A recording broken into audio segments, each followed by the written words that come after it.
Hi lovelies and welcome back.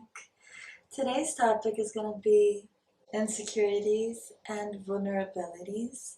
It's a topic that has been at the forefront of my mind for I think this year. I've gone through a lot of ups and downs regarding this. Felt I think the best I've ever felt in some moments and the worst I've ever felt in some other moments regarding this topic. I also got a cosmetic procedure done this year. That is something that I had never done, and it took me a while to heal from. It was a very delicate process, and it made me realize the complexity of this topic. I've also talked to my twin sister, to lots of my friends. I've gone into some conclusions that I would love to share with you guys. I thought at the beginning of the year that I had one main insecurity, one main thing that made me feel insecure and that brought down my self-esteem. And once I proceeded to get that fixed, I realized that it's kind of like all the insecurity related to that got like deleted and substituted with something else. And I realized that it's an ongoing thing. It doesn't matter how many of our insecurities we fix, there will always be a next thing, and then the next thing, and the next thing.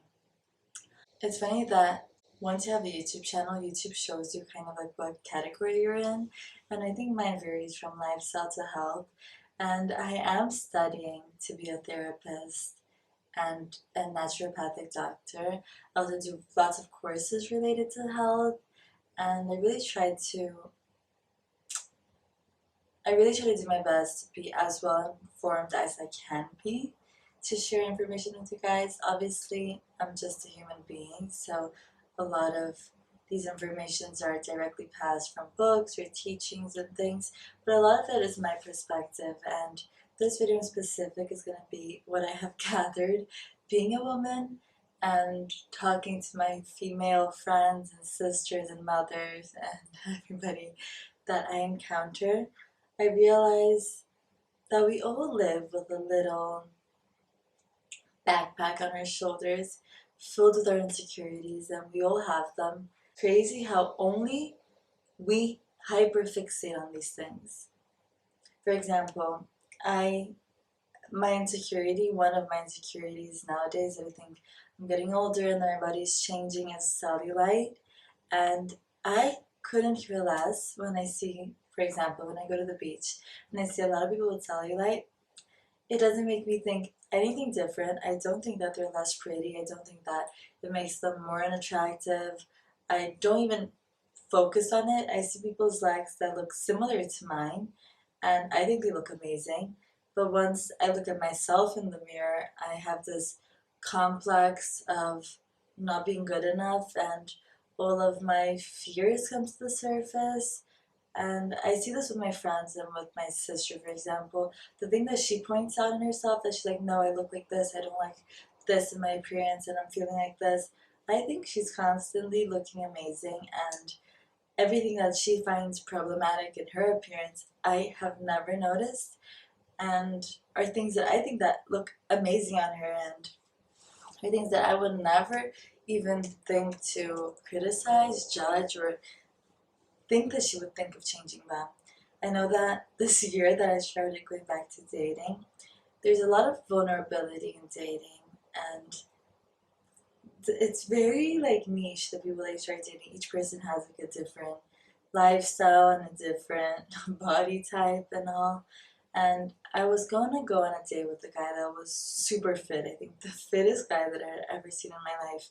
And it sparked so much of my insecurity that I even texted one of my actual best friend. I texted her crying, like, I don't know, I don't feel good enough, and I feel like I might not love myself enough to have someone love me. And it's sad to say that I felt like that, because I know that now, a few months later, I have totally overcome that, and I'm in a different moment of loving my body. I think a big part of it is realizing that everybody's going through these things, and everybody has something about their body that they would like to change or alter, that they don't completely love about themselves, but only we truly hyperfixate on these things. And notice them, and I know that the things that I think are flawed about me, I wouldn't even care to, I wouldn't care if these so-called flaws were in my partner. And if my partner had these kind of little imperfections, I would think it was totally normal and I wouldn't judge them at all. So why was I judging myself so harshly? And it just makes me realize the delicate structure of our psyche. How we're so prone to self-hatred instead of self-love in a society that is constantly comparing each other.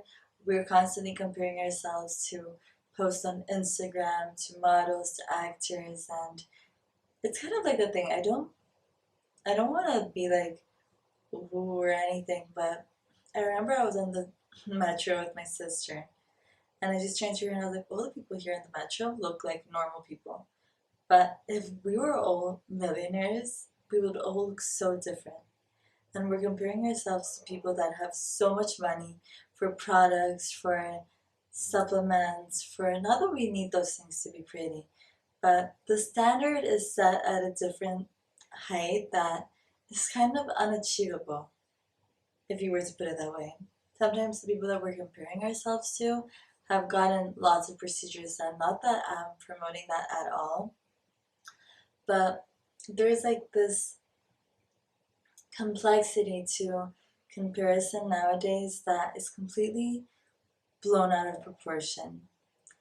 If you were to see the person that you're comparing yourself to and then a picture in real life, how their body moves and fluctuates throughout the day and everything, it would be like a whole different story because people are real humans with flaws and imperfections, and we're comparing ourselves to a cardboard cutout of that person with makeup filters and lighting angles, and that isn't real life. I think what I'm trying to get at here is that there will always be something that we would like to change or better and improve, and I think the key really lies in bettering the things that you can change, going to the gym, being healthy, really practicing loving yourself profoundly in a way that is unshakable and in a way that you know your true worth comes from within, who you are, how you treat people, the impact that you have on people's lives,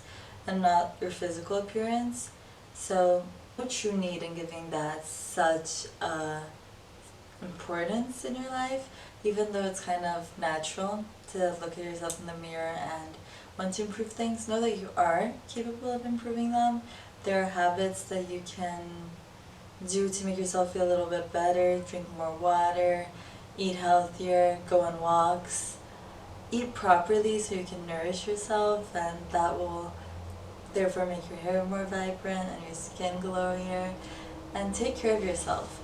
I feel like the more that you work out and the more that you're putting effort towards being a healthier version of yourself, the more that you have empathy for the body and the temple that you are, and the beauty of your body that is constantly, I saw a quote this week that was something along the lines of, your body is constantly working to keep you alive and to keep everything functioning properly.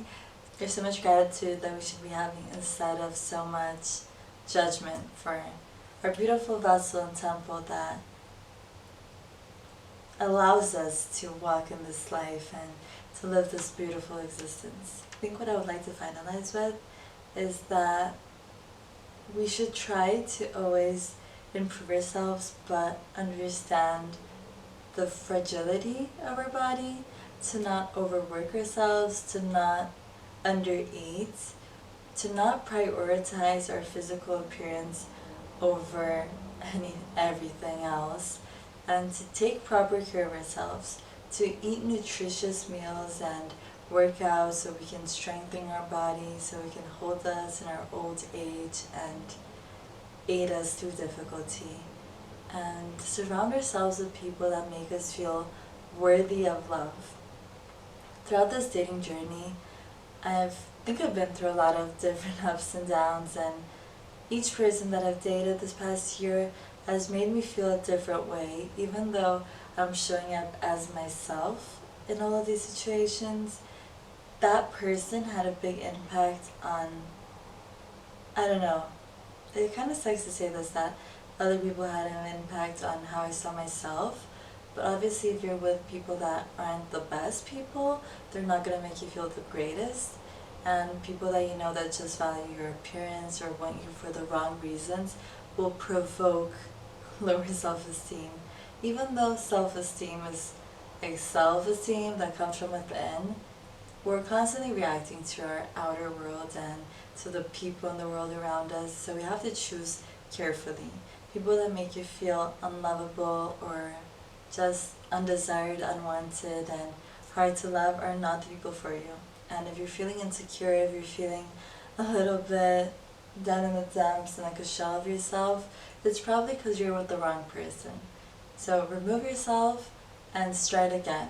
Start fresh, take some time for yourself to recenter back in what you think of yourself, which is at the end of the day the most important, and connect to someone different that will make you feel loved even for your imperfections. I know that this is something that brings me a lot of peace of mind. I struggled a lot with feeling like I needed to be perfect going back into dating, and something that has brought me a lot of ease is knowing that the right person will think that I'm absolutely amazing, even with all my perceived imperfections. And if the person that is in front of me doesn't make me feel like that, they're not my person.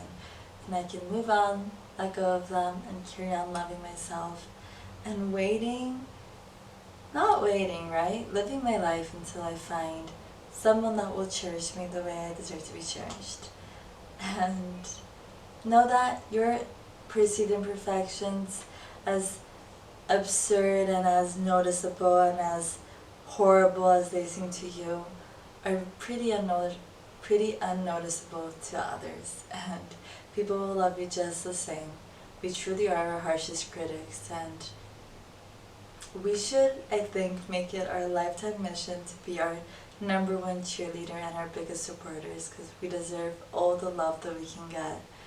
And especially coming from the one person that will be with us all of the time until the end of time, that is yourself. So more self-love and less hyperfixation on our appearance, because true beauty comes from within, from being a good, kind person, from having confidence and showing up in the world in a way that impacts positively the people around you. I love you. I'll see you soon. I hope that you can subscribe and stick around. It truly does wonders for my channel. And comment down below if you struggled with anything like this year, what your insecurities possibly are, and yay! I hope that you can, I love you, and I'll see you soon. Bye!